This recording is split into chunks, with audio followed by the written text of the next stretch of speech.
কেমন নাম হয়েছে আলু? ভালোই না। আর এটা কত দিনে এই আলুটা হয় ভাই?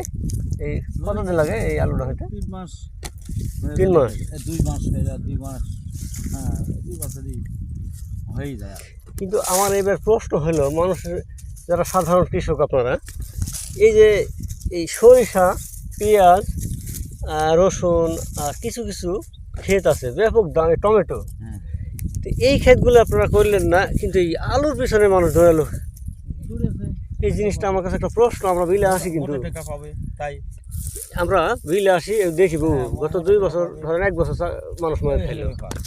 এবারও গেছে। তো এই জিনিসটা আসলে আমি আসছি আর ভাবি যে যারা জমি আছে আপাতত খালি যদি টমেটো করে ফেলা ছিল না, 80 টাকা টমেটো আমি কেজি কিনে খাচ্ছি গানপাড়া থেকে, এখনও কিনছি 30 টাকা করে। শুরু থেকে টমেটো খাই বাড়িতে, তরকারি দিলে ভালো লাগে খেতে, তরকারি যে কোনো তরকারি। এইটাই আসলে আমার একটা প্রশ্ন যে এই যে সরিষা, হয়তো ফলন কম কিন্তু সরিষা, তাই না?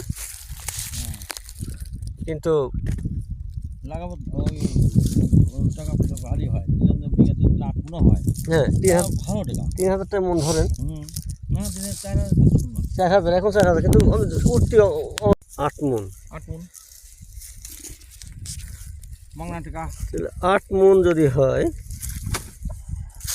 3 আসতে 24,000, এই 6-7 মতো লাগে না? না, তাহলে কেন করবে না? তুমি কি বলছো? আমি এসব খেতে পেলে অভিজ্ঞতা নাই। না, আমি যেটা বলছি যে এই যে আলুতে যে পরিমাণ খরচ, এই যে জমি টেন্ডার লেয়া, সার, বিষ, সেচ, যে পরিমাণ হয়, আমি তুলনা করছি আর কি, তুলনা করছি কি লাভ তাহলে? এই 10 টাকা 20 টাকা কেজি আলু, আলু তো ভালো লাভ, এবার কিশোর চেয়েও লাভ।